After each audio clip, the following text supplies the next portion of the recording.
सिकना बर' गोजौ फरायसालिया मेट्रिक आनजादाव उथ्रिसारनो हानाय फरायसाफोरखौ बरायदों। तामुलपुर जिल्लानि सिङाव थानाय निज देपेलिनि सिकना बर' गोजौ फरायसालिया थांनाय मेट्रिक आनजादाव उथ्रिसारनो हानाय गासै फरायसाफोरखौ थुलुंगाखां होनाय थांखिजों मोनसे मेहेरगोनां हाबाफारिनि गेजेरजों बरायनाय हाबाफारि खुंनाय जायो।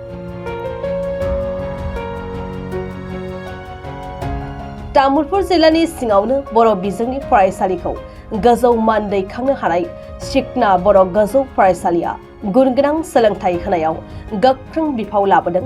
बिदिनो देग्लायनि मेट्रिक आनजादाव 100% उथ्रिसारनो हादों सिकना बर' गोजौ फरायसालिनि फरायसाफोरा। मख'नो गोनांदि मेट्रिक आनजादाव उथ्रिसारनो हानाय फरायसाफोरखौ बरायनायजों लोगोसे बोसोरफ्रोमबो सायख'नाय बादि देग्लायबो सासे बिगोमाखौ बे बोसोरनि साबसिन बिगोमा सायख'नानै मान बावनाय जायो।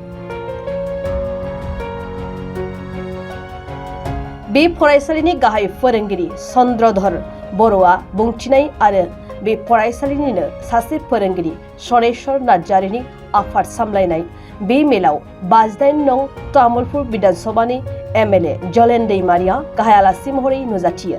लोगोसे तामुलपुर जिल्ला इउपिपिएल दलनि गाहाय नेतानि गणेश नाथ, तामुलपुर जिल्ला इउपिपिएल दलनि मावथिफोरजों लोगोसे फरायसालिनि फोरोंगिरि गोबां फरायसाफोरनि बिगोमा दिथागिरि आरो फरायसाफोरा बे मेहेरगोनां हाबाफारियाव बाहागो लायो।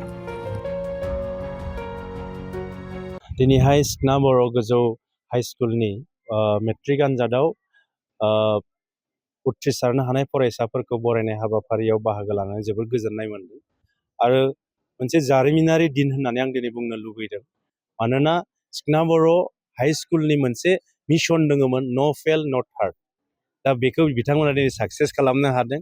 दा बेखायनो गाहाय फोरोंगिरि, गासैबो फोरोंगिरि, फरायसा फरायसुलि आरो गार्जेन बिथांमोनखौ आं साबायखर बावदों। दिनै सरकारि फरायसालिनिफ्रायबो जों दिनै डिस्टिंसन लाखिनो हायो, फार्स्ट डिभिजन जों मोननो हायो, स्टार मोननो हायो। बे मोनसे जि सानस्रि बियो दिनै गोदानै जोंनि सुबुंफोरनि गेजेराव दिनैहाय बेखौ फोसावना होनो हादों सिकना बर' हाइस्कुलनिफ्राय। दा बेखायनो आङो दिनैहाय गोजोननाय मोनदों आरो तामुलपुरा सोलोंथाइनि बिथिङाव जोबोर जौगागासिनो दङ। मानोना नैबे मैया फोसावजानाय हायार सेकेन्डारिनि जि आनजादनि फिथाइ, बेवहायबो साइन्सनि गेजेराव जोङो आसामनि गेजेराव सेथि मोननो हादों। बे जोंनि थाखाय गोग्गाथाव बाथ्रा।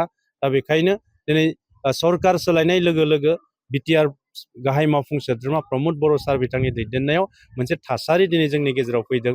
गोजोन आरो सोलोंथाइखौ दिनै गुरुत्त' होनानै खामानि मावबाय थानायनि थाखाय दिनै जों बेबायदि मोनसे थासारि, मोजां फिथाइ जों मोननो हादों। दा बेखायनो सिकना बर' हाइस्कुल बियो मोनसे जों बयनिबो थाखाय मोनसे आइडल जाथों, दिनै मोनसे मडेल दिनै जानो थांगासिनो दङ जे सरकारि स्कुलावबो दिनैनि थासारियाव स्टेनसिम जों मोनहैनो हानाय मोनसे थासारि फैबाय। दा बेखायनो आं दिनैनि समाव बयखौबो बे फरायसालिनि गासैखौबो आं साबायखर बावदों। थारैनो बेनि सायाव राहा लागोन। मानोना आं थांनाय बिधान सभायावबो जोंनि सोलोंथाइ मन्त्रि रनज पेगु बिथांखौ आं बिधान सभानि गेजेरजों खावलायदों जे बिथाङा तामुलपुराव गोदानै साइन्स स्ट्रिम होनायनि थाखाय बिथाङा खोथा होदों। दा जोंनि आसामनि मुंदांखा जोंनि गिबि मन्त्रि डक्टर हिमन्त बिश्व शर्मा बिथाङाबो दिनै बुंदों जे तामुलपुराव जोङो बिएससि कर्सखौ जों जागायजेनसिगोन होननानै बिथाङाबो जोंनो फोसावदों। दिनैहाय तामुलपुर जिल्लानि गेजेराव जोङो गोबां साइन्स स्ट्रिमनि बेबायदि जोंहा हायार सेकेन्डारि सेक्सन जोंनियाव गैया। जोङो मोनसे दिनै बेवहाय दङ, सरकारि तामुलपुर हायार सेकेन्डारियाव साइन्स स्ट्रिम दङ आरो गुबुनाव गैया। दा बेखायनो जोंनि सरकारनिफ्रायबो बिटिआर सरकारनिफ्रायबो बेखौ राहा लामा लागासिनो दङ। दा जों जुदि बेवहाय साइन्स स्ट्रिमजों जुदि सोसनबावनो हायोब्ला निस्सय फैबाय थानाय समाव बिगियान आयदायाव फरायनो लुबैनाय जोंनि फरायसा फरायसुलिफ्रा बेवहाय खाबु मोनगोन। खारन मेडिकेल कलेज दिनै तामुलपुराव जोङो 2026 मायथाइयाव बेखौ कमप्लिट खालामनानै बेवहाय क्लास खालामनायनि खोथा सानगासिनो दङ। दा बेखायनो साइन्स आयदाखौ जोङो तामुलपुर समस्तियाव लाबोनो थाखाय मुख्यमन्त्रि बिथांजों आरो जोंनि बिटिआर चिफ प्रमद बर' सार आरो सोलोंथाइ मन्त्रि बिथांजों सावरायगासिनो दङ। फैबाय थानाय समाव जों बेवहाय साइन्स स्ट्रिम आरोबाव गोबां जायगायाव नुनो मोनगोन। जिहेतु जोंनिया मोनसे एम दोङोमोन आरो मोनसे जोंनिया टारगेट दोङोमोन जे जोङो जोंनि फरायसालिनि टारगेटआ जाबाय मा जोङो सिगांबो बोसोरनैसो जोङो 100% उथ्रिसार होनो हादों। दा देग्लायबो बै मथे जोङो जोंनि जिथुनिखि एम न' थार्ड एन्ड न' फेल बेखौ जोङो होखाना दोन्दोंमोन गथ'फोरनो आरो बै मथे थांनाय बोसोराव न' थार्ड एन्ड न' फेलखौ खालामनानै उथ्रिसारजोबनो हादों। गासै 44सा फरायसाफोर थांनाय बोसोराव बिनिनो 24आ फार्स्ट डिभिजन मोनदों आरो 20आ सेकेन्डमोन। खिन्थु जों देग्लाय सानदोंमोन मा सेकेन्डखौबो जों उथायनि नामा होननानै जों मोनसे टारगेट लादोंमोन जे न' फेल न' थार्ड एन्ड न' सेकेन्ड। खिन्थु दुर्भाग्यबशत' मा जाहैबाय खोथाया खिन्थु किसुमान स्लाइड भुलनि कारनै गथ'फोरनि जिहेतु नैबे गामियारि ओनसोल बा बिमा बिफाफोराबो जिहेतु बारा मदद हेफाजाब होनो हास'वा।